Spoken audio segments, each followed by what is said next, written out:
نماز کی عملی مشق، نماز کی ترکیب، قیام۔ جو نماز پڑھنی ہے اس کی نیت دل سے کرو، مثلاً یہ کہ فجر کی نماز فرض خدا کے واسطے پڑھتا ہوں، اور زبان سے بھی کہہ لو تو اچھا ہے۔ پھر دونوں ہاتھ کانوں تک اٹھاؤ، ہاتھوں کی ہتھیلیاں اور انگلیاں قبلہ رخ رہیں اور انگوٹھے کانوں کی لو کے مقابل ہوں، اور انگلیاں کھلی کھلی رہیں۔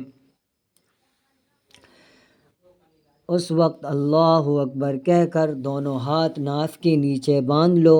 سیدھے ہاتھ کی ہتھیلی بائیں ہاتھ کی ہتھیلی کی پشت پر رہے، اور انگوٹھے اور چھنگلیوں سے حلقے کے طور پر گٹے کو پکڑو، اور باقی 3 انگلیاں کلائی پر رہیں اور نظر سجدے کی جگہ پر رہے۔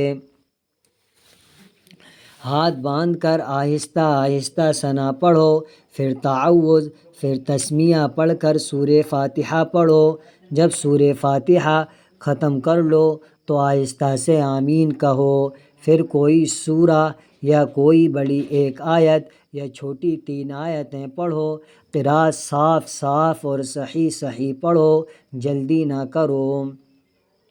اگر تم امام کے پیچھے نماز پڑھ رہے ہو تو صرف ثنا پڑھ کر خاموش کھڑے رہو۔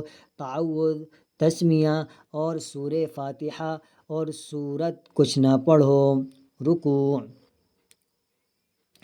اللہ اکبر کہتے ہوئے رکوع میں جاؤ، انگلیوں کو کھول کر ان سے گھٹنوں کو پکڑو، پیٹھ کو ایسا سیدھا کر لو کہ اگر اس پر پانی کا پیالہ رکھ دیا جائے تو ٹھیک رکھا رہے۔